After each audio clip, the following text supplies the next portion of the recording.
Welcome to Grant's Rock Warehouse, and tonight I want to welcome Byron Boldt to the show. Tonight is yet another in our Zappa series. Tonight we're looking at Bert Weeny Sandwich. So without any further ado, let's get started. He's in his basement, and he's worldwide. Grant's Rock Warehouse.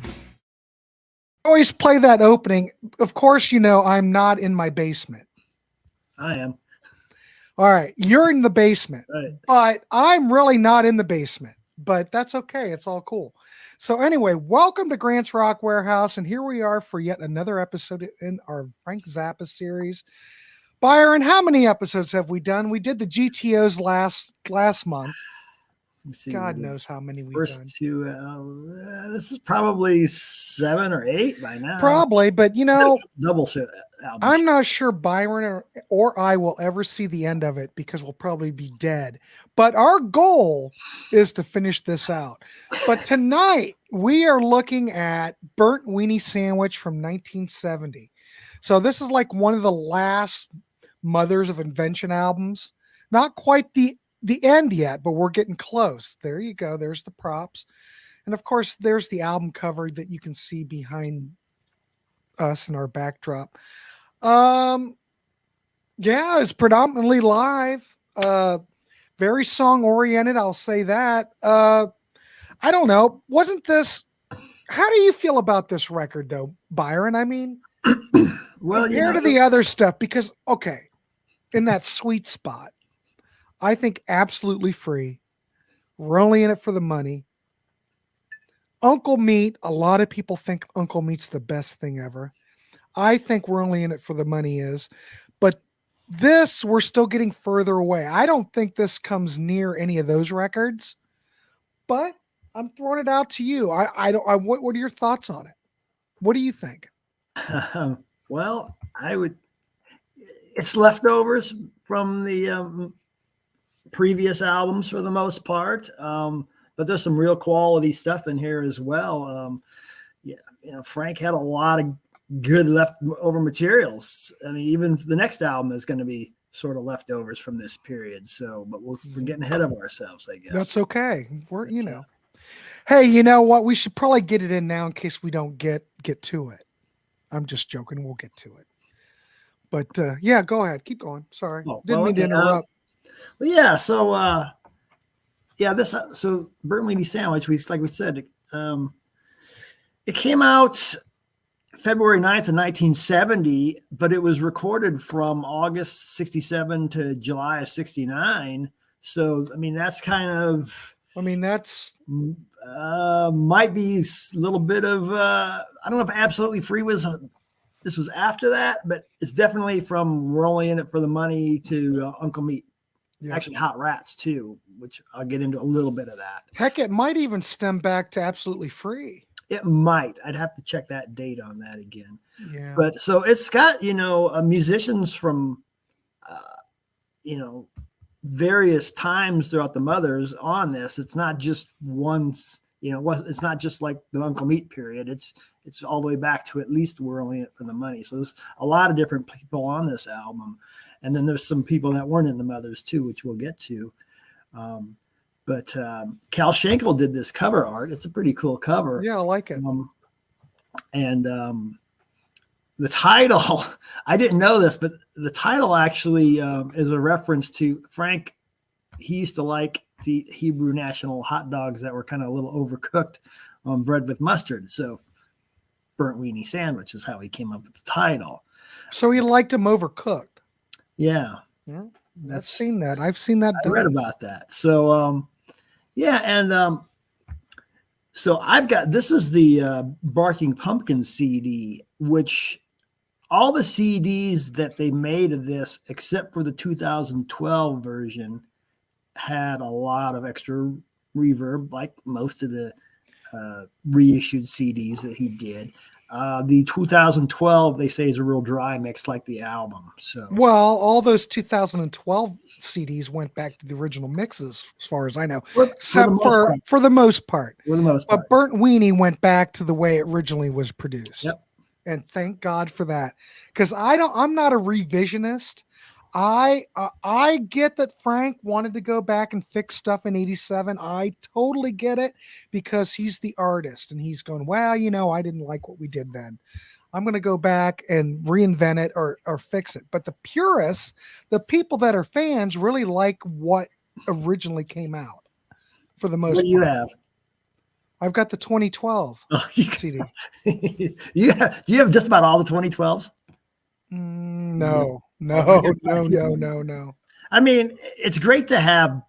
It's cool to have the original mixes and some of the Frank Ryko reissues and whatnot. If you're a completist, I see that. I'm not a completist though. Yeah. I don't have hardly any of the 2012 stuff. So the 2012 stuff, the packaging, I've already said this before. The packaging, the mastering on those are absolutely beautiful. I'm not sure they can improve on that anymore. Most people say just dump the rest of them and just get the 2012 reissues because they're, well. Yeah, if I could only choose one or the other, I'd take all the original mixes. Right, of course. But I'll take them both as well. So if I feel good. Choose one. Give me the original mixes. But give me the original mixes. I'll take them both. Anyway. Before we go on, though, I want to welcome everybody in the chat or anybody tuning in. I see people are starting to populate. When you do these live streams, people just kind of come on as they come on. But we would love to hear from you in the chat. What do you think about Burnt Weenie Sandwich? Where do you think this is in the catalog as far as, well, look at this. We're at 1970? Mm-hmm. I mean, Frank's put out a lot of releases. Well, pretty good amount. You know how prolific he was. Right. So by 1970, we're talking about the 9th record. So what's your thoughts? We want to hear from you. We will bring that up in the description here and we'll refer to it. We'll talk about it. So, anyway, thanks everybody for coming on. And Byron, of course, thanks for coming in. Yeah. In the chat, Brian McFadden is not a big fan of WPLJ, or is the radio station or the song, or is Rand Anthony Kelly. If you really know who he is, Rand Anthony Kelly. Well, what do you think of the opening? I don't mind it. It's a Four Deuces track from 1955. It's kind of it's that 50s style upbeat doo-wop track. Frank singing the vocals on it, the lead vocals, and you got Roy doing his falsetto vocals, and then he's doing some Pachuco rap apparently to Motorhead, and then it's in Spanish, and it's basically him telling Motorhead, you got to get chicks kind of a little tipsy if you want to hook up with them. Basically, is what. Well, those are all good, So those are good tips. So I'm sure that wasn't in the original Four Deuces version, but they did a little bit of motherization to it, right? Colston says there's no bad Zappa. Byron's really going back and thinking. There's some lesser Zappa, but there's no bad Zappa. I don't think this is a lesser Zappa, though. No. You get all this early 70s, all that 60s stuff, though, we've talked about this maybe. There's been people that said, oh, I don't care for that 60s, the Mother stuff. Oh, my God. If someone says that, I just zone out because it's absolutely brilliant. I love the Mother stuff. It's all worthy in its own. It's all worthy. Yeah. All of it's good in its own way. So anyway, back to the record. We'll be on a tangent, everybody. But again, thanks everybody for showing up. So Byron, give us some more thoughts because you're the man. Basically, it's an all instrumental album except for the first track on the last track. Right. You had mentioned actually it's not really mostly live. I think you're thinking Weasels Rip My Flesh. Weasels is more live than this, but there is quite a bit of live stuff on here, but there's also some probably a little more studio stuff. But anyway, I digress. Well, you're totally right. But you look at this record. I'm just going to bring this up because if I don't, Byron, I'll forget. Go ahead. Since this was basically a comp of old tracks. Is this like a real Zappa record? You know what I mean? Conceptually, or is this more just like a money grab? Or I don't want to say money grab because Frank never really made a crap load of money, but the way Frank would create a record, this just seems like, well, let's look at all these tracks and throw them together and here we go.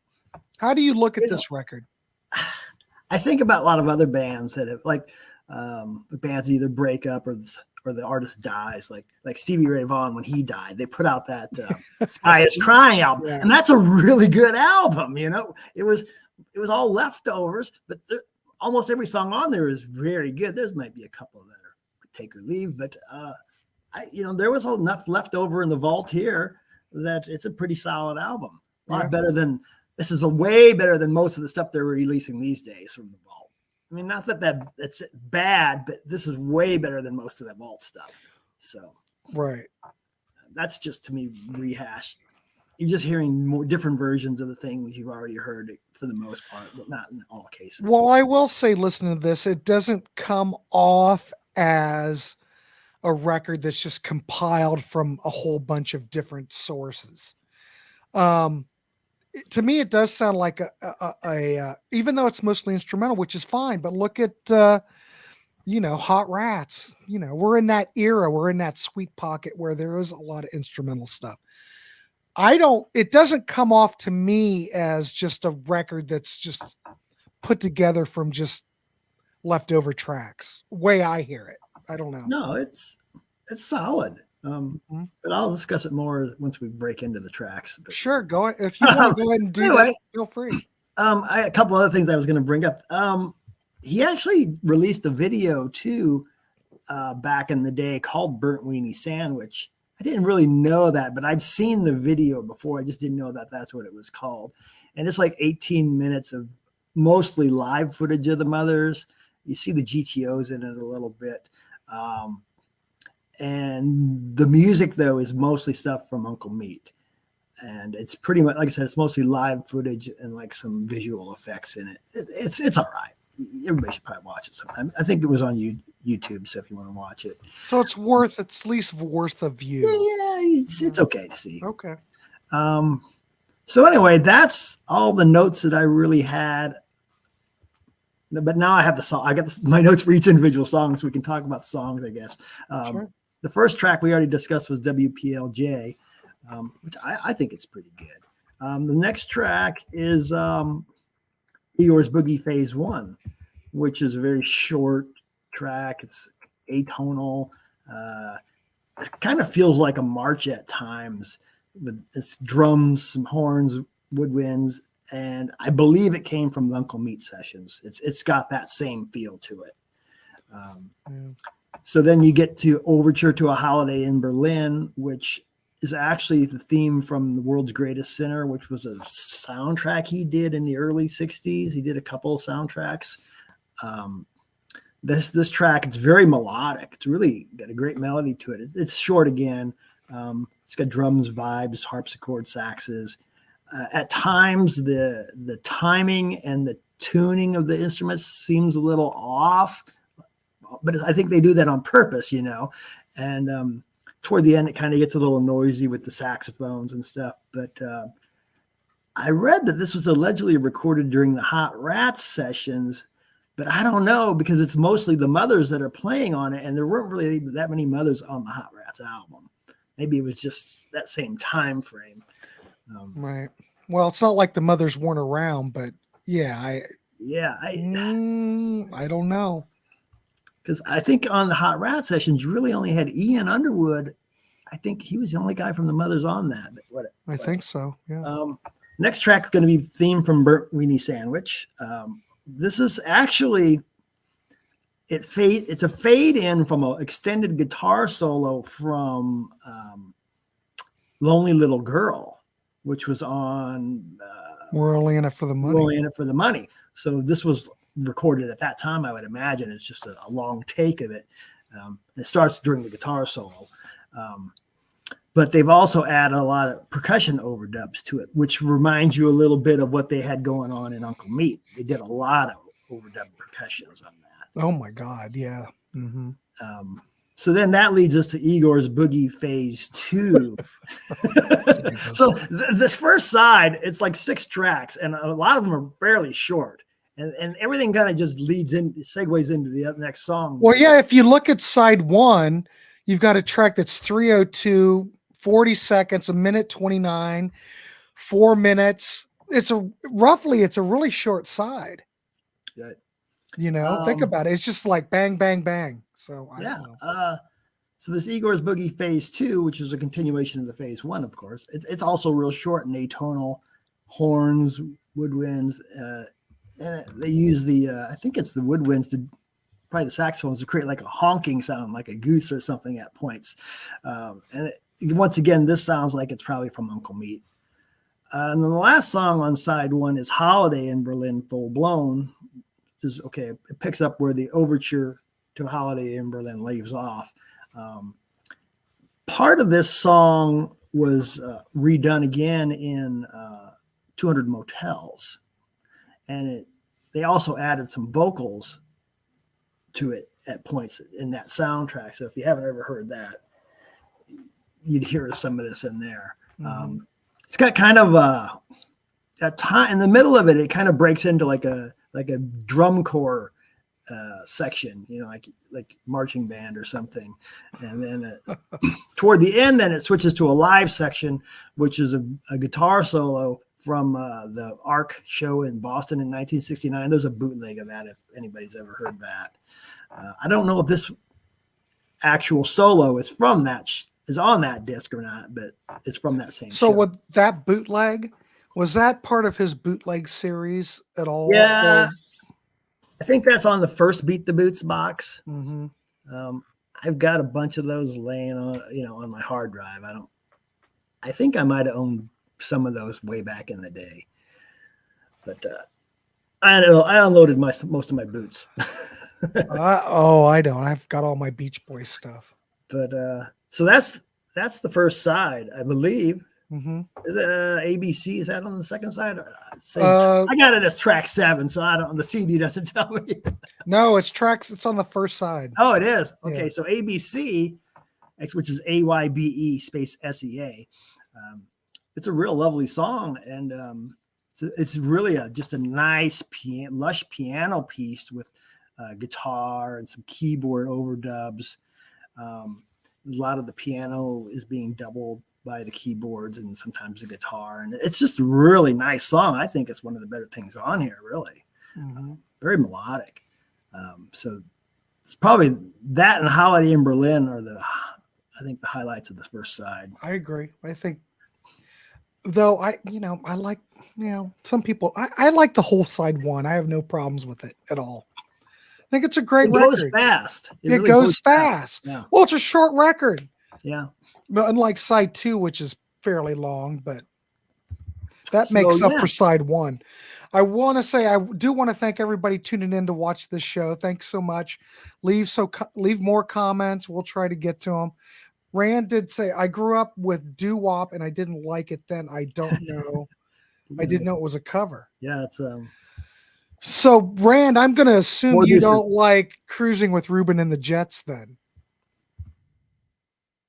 I don't know. Maybe he doesn't. I love Ruben and the Jets, but it's great stuff. I do want to mention something. We're doing a double whammy tonight. Byron and I are live right now, but at 8:00, we're going to do another episode live. I've never done 2 live shows on my channel in a row, but I like the abuse. But after this channel, if you want to keep tuning in, we're going to be talking about Wall Punchers. We're going to do another show about songs that we hate. This is part 2. I don't know if we can milk a part 3 out of it, but we're doing a part 2. So please stay tuned and watch that after this. But anyway, Thank you for that interlude, Grant. You're welcome. Byron, go ahead. Let's just take a look at side 2. So side 2 starts with the little house I used to live in, which is 18 minutes and 44 seconds, which you think, wow, that's a really long song. Look at this. DC history is being made. You're damn right. You're damn right, DC. Yeah. So, Anyway, Little House I Used to Live in 18 minutes and 42 seconds. yeah, it is long, but it's really, it's multiple pieces kind of slapped together. So it goes fairly quickly. It's really it's the centerpiece of the album. Some of these parts are from the Hot Rats sessions. Some of it's live. Some of it's in the studio. Well, the Hot Rats stuff's in the studio, but anyway. But it starts with the first minute and 43 seconds are this real quiet, subdued atonal piano piece, but with Ian Underwood playing, which is totally different than the rest of the song. So then, right after that, the song just takes off with the main theme from the song. If you've ever listened to Fillmore East, that album. Yeah. I think I got that right here. Of course you do. It's right. It's handy. It was right there. That's on that track is on that album as well. Not nearly as long, of course, but it's just a great melody. And so like I said, after that short piano piece, it just kind of explodes into the main theme from that. And then it goes into a couple of different themes. And finally, that section ends with a guitar improvisation piece. And that probably was, another 3 minutes or so. Then it just kind of stops. And then you start to hear some violin playing from Sugarcane Harris. And the song just totally changes at this point to a different song, really. So it's this long violin solo. Like I said, the backing is different. It almost kind of reminds you a little bit of like King Kong. It's not the same, but it's got that feel to it. Then Don Preston comes in with a kind of an avant-garde piano solo for another minute or two. And then Sugarcane comes back with some more violin soloing over this heavy backing track. So we're probably, I don't know, 12 minutes in by this point. I don't know, maybe 13. So then it breaks into this. All that was basically in the studio as well, I should say that. So then we get into this classical section that Frank composed. And that goes on for a couple more minutes. Very structured part of the song. And then we break into, and Frank was good at just piecing things together. So at this point, it breaks into a live section. It just kind of slips right into this live section, and it's real fast. And it's basically that song ABC again, really fast. And Frank is playing an organ solo over this. And this goes on for another couple minutes. And then finally it ends, and Frank starts talking to the audience. And then, he's having a little chat with them, and then it just kind of fades out, and that's the end of the song. So, but he's having that chat. But he's having that chat with the audience, but that organ part was recorded later. It might have been a totally different show for all we know. Yeah. But yeah, you don't. I don't know that I ever really saw Frank play a keyboard solo or an organ solo, but he did in this case, apparently. I'm sure he could do it. So, yeah. Well, what was the origination of this track? Do you know where this stemmed from? The live piece? No. The Little House I Used to Live in. It's hard to say, but the sections with Sugarcane soloing, I'm sure that was from Hot Rats, because he played all over that album. So it's probably from that era. And but the live stuff was, of course, from prior to that, because it was the Mothers. Like I said, they were doing ABC though, which hadn't been released. It was on this album, and the da da da da da da da da da da, the main theme after the piano solo at the beginning. I'm sure that must have been recorded probably around. I don't know. It's hard to say. Well, there you go. Brian says there's footage in that documentary. Yeah, it's interesting to watch if you haven't seen it. Yeah. So yeah, it's hard to say there's 5 or 6 distinct parts to that song, and they're all from different periods. So you know what? I was just determined that DC is one of the hardest working man on the planet. He's always working, always illustrating. He's an inspiration. But so next track, Valerie. The last song on here. Rand's gonna love this one probably as Rand's probably gonna lose it. It's called Valerie, and this is a Jackie and the Starlights cover. Mm-hmm. Another 50s doo-wop track. This one's more of a ballad, though, where WPLJ was a little more upbeat. It was actually intended to be a part of a single with My Guitar Must Kill Your Mama, but that never did work out. But it ended up getting on here instead. Once again, you got Frank singing the lead, and then you got Ray doing some falsetto vocals in the background. It's a very Reuben and the Jet style song, in my opinion. Well, perfect. Probably was recorded during that time period. Probably. So, yeah. So that really sums up the album right there. Kind of short and sweet. So let's say this. What would you give this as far as, okay. I'm keeping track. I'm keeping score of all of our Zappas here too. Okay. So I got a reference. All right, Byron. Well, let's look at it like this. I mean, I always try not to compare things with what came before, even though I already have done that already here tonight. In the where would you rate this in the catalog? I mean, what was your personal rating? What would you give this out of 10? I'm going to give it an 8. Okay. And if looking at my previous scores, it beats out Reuben and the Jets. No, that's crazy. All right. I gave that a 7.5. Oh, Reuben's so good. And it ties Freak Out and Lumpy Gravy. What did you rate We're Only in It for the Money and Absolutely Free? I can't remember. A 9 on the Absolutely Free and a 10 on We're Only in It for the Money. Wow. And I gave this is an 8.5. This is almost as good as Uncle Meat, in my opinion. Look, here we go. Right here. I can't stand Reuben and the Jets. Rand, why do you limit yourself? He you loves don't his know pride, the beauty of Reuben and the Jets? Jesus. DC says, I don't have much knowledge of Zappa other than his production of the Yep. We need to discuss those albums sometime. Well, he only did the one Zappa did the one Grand Funk album, but the outstanding and iconic band Grand Funk Railroad. Yeah. Hold on. Oh, Brian McFadden gives us a 9 all day. So that's good. Well, I've got Teddy here. Teddy, what would you give it? He's going to give it an 8.5. How about this one here? How about this one, DC? Oh, is that a white label promo? Yeah, it is. Where in the world did you get that? Oh, I've discussed that on Rare Albums one time we did.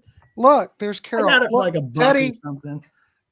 Look, there he is. Oh, good boy. Anyway, so look, wait a minute. DC says I have that. Of course he does. Is that a white label promo? Do you have a white label promo? That's all there is, probably. It's like whenever you look at what was that record? Aviary. All you ever see if you go on Discogs and look, if you're trying to buy a copy of Aviary, which is a 5-star record, they're all white label promos. I don't even know if there was ever one in the bins. Oh, there you go. Carol's talking to their Byron. There you go. Look there. Look at you, Byron. But anyway, so trophy wife Carol. Yeah, she actually showed up. So anyway, you give this you're going to give this record a solid 8. I'm giving it a solid 8. All right, I would probably give it a 7.5 compared to what came before. It's not quite what at that level. It's very enjoyable. For something that was pieced together from various tracks. And I'm not saying that Frank did a lot of that. I think he started really doing that type of work, like on Uncle Meat, where he did pull some old tracks in and finished them off. So this is kind of like a continuation of that. And I'm not holding that against him. I think it's great. What he's produced here is something that sounds very natural, something that flows very well, that if you listen to it, you would not think that it's just a collection of tracks. Yeah, it does work well together. Yeah. But because it's an old collection of tracks, I'm going to give it a 7. What did I say? 7.5? 7.5. 7.5. No, the first and the last track really do not go with the rest of the album, but they're solid tracks, I think. So I'm not gonna, deduct for that. But anyway, yeah. You know what? For the One and Done series, we should do Flint. One and done. I've got a whole list of one and dones. I got a whole list I've been meaning to send. All right, Ernesto. We're gonna do Flint for the next one. All right. Ernesto Rama, I would give it a 5. I haven't heard it. Well, that's helpful. I like at least he's giving it a 5. Album is very uplifting. It's fun. Colston is humoring Ernesto, and Colston, you never do that with Ernesto. Ernesto's kind of like a gremlin. You never feed him after midnight. Never get him wet after midnight. You got to watch it with Ernesto. So you're feeding the fire there. You're giving him more fire. Ernesto's probably got Flint on 8-track. He does. I bet he doesn't. I put money on it that he doesn't have it. All right, kids. Well, this could be a short and sweet episode. That's good. Yeah. Oh, yeah, definitely. So yeah, we gave it. So that's an 8 and a 7.5. That's not too about bad. An 8. But all right, so I'm going to give it an 8. This is going to be a short and sweet episode. For anyone tuning in, I want you to know at 8 o'clock, we're doing a Wall Punchers episode. We're doing that live. So the gang will be back. Well, Byron will be back with a whole slew of other people. The Wall Puncher episode is a blast. So please tune in. We want to hear from you. Up next, I do want to promote this. Next week, we will be doing On the Contrarians. Every Wednesday, we do a live chat. This last episode, we had like up to 90. How many people did we have in the chat? It's unlike my channel, which gets few people. But on the other channel, Contrarians, we had like 90, 95 people in the chat on Wednesday. So anyway, check us out on the Contrarians on Wednesday, where we'll be discussing some album covers. It's always a good time. So please check that out. Other than that, Byron, do you have anything else to close out this episode for? Because I have no problem doing a short, sweet episode. No, this is good. We'll be talking Weasels Rip My Flesh next, and that will end the original Mothers period. And then next will be the Flo and Eddie period, which maybe we'll take a week off between those two. But take a week off. Well, is that period? Is the Flo and Eddie period? What's your thoughts on that period? Because some people hate that stuff.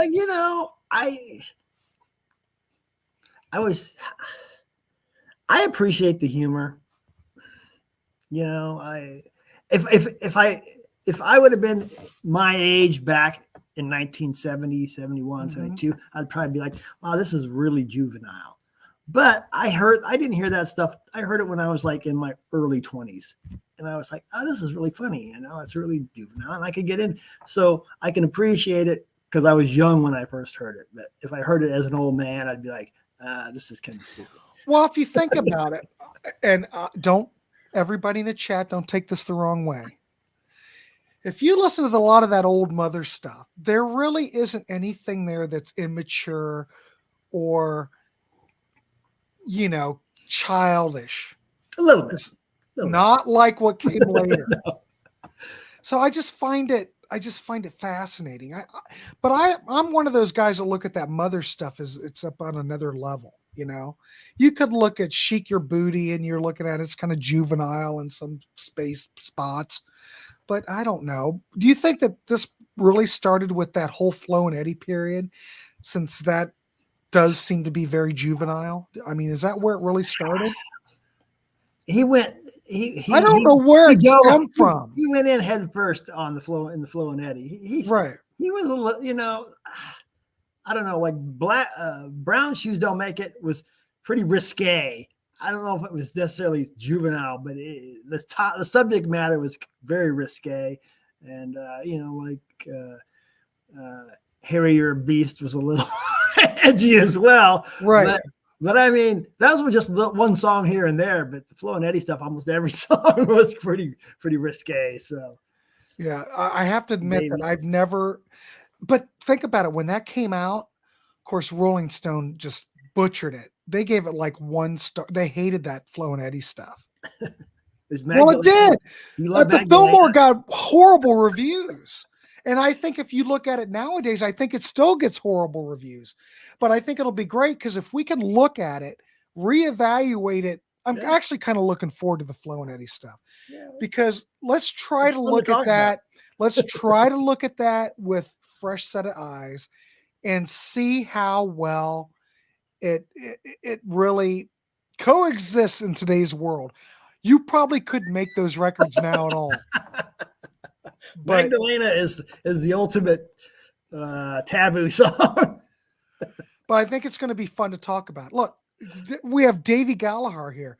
He loves Flo and Eddie era, their solo stuff. The Turtle stuff. They're like, that's like pop brilliance. Those records, any of those Turtle albums, absolutely brilliant. Absolutely brilliant. It's too bad that White Whale just totally screwed them. Anybody like out in the chat ever seen that video where Flo and Eddie are doing that? It's that video. It must have been like on I don't know, some kind of VHS video, the history of the Turtles. I don't remember. I never saw it. I've only seen the clip where they're talking about what to do and what not to do with, and they're marking it out on a board. This manager screwed us, so we got this manager. Well, this manager screwed us. We went back to the old manager. Oh my God. Look it up on YouTube. It's just White Whale and their management just totally screwed them. But it's a fascinating story. Have you seen that movie? I think it's called like Dinner with Jimmy, where it's like a movie about the Turtles and how the double album of greatest hits is on Sire. That came out later. The original albums were on White Whale. Sorry, Byron, but I got all worked up there for a second. So there was this movie. It was kind of like a story about the Turtles and how I can't remember which, if it was Flo or it was Eddie, ended up at a restaurant one night and had dinner with Jimi Hendrix or something. And I think it was called Dinner with Jimmy or something. I don't know if you've seen that. It was all right. Davey does have a good point. All those 60s acts got screwed. None of these guys they never read the something's vibrating. Oh God, don't tell me. Hold on, everybody. I don't know what that is. Well, I'm on call, so if I hear that go off, I freak out. Because remember the one? Were you on that one show, Byron, when I got called on a call during a show? No, but I remember we had to cancel the show one night because you got called to work or something. It was bad. I don't know what that number is. That's not a work number. Anyway, sorry everybody, but I have to respond. But true, like Davey says, it wouldn't be a 60s act without being screwed by management. None of those bands, none of those acts read the contracts. They all got screwed. It's true. The Howard Kalin book about the Turtles is pretty good. Yeah. Grant's on call in case Gotham City is in trouble. It's true. Hey, change people's lives here every day, folks. But I don't know what else. We can wrap this up because we're going to be live in 20 minutes. You got anything else, Byron? Unless someone else has something in the chat we need to talk about. I say we wrap it up. All right, we'll wrap it up. All right, stay tuned because we will be back at 8 for the Wall Punchers episode. Byron will be back. We'll have the whole panel here. Stay tuned. We're doing double. Huh? Going to piss off a lot of people tonight. Look at this. Wow. Did you see that? Yeah. Watch this.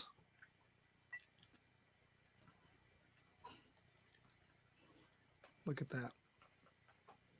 What do you think All of right. that? So anyway, I'll See do that you- again. See if See it you in does 20 it. minutes, everybody. I thought that only did that on Zoom because I was doing that on Zoom, and then all these graphics started to pop up. But evidently, it's doing it on StreamYard too. Weird, kids. I don't know. All right, everybody. Oh, when's the next Beach Boys? Well, Davy, I'm going to send that out. It's a matter of getting Ryan free. That's the thing. I'll be in touch. Cheers. All right, Colson. We'll see you, Brian. All right, Nirvana. No Nirvana. No Nirvana. I don't know. All right, everybody. We'll see you. See you back here in 20 minutes. Keep it real and keep it clean. And I don't know. Strap it in. I don't know. Whatever. All right. We'll see you. Take care.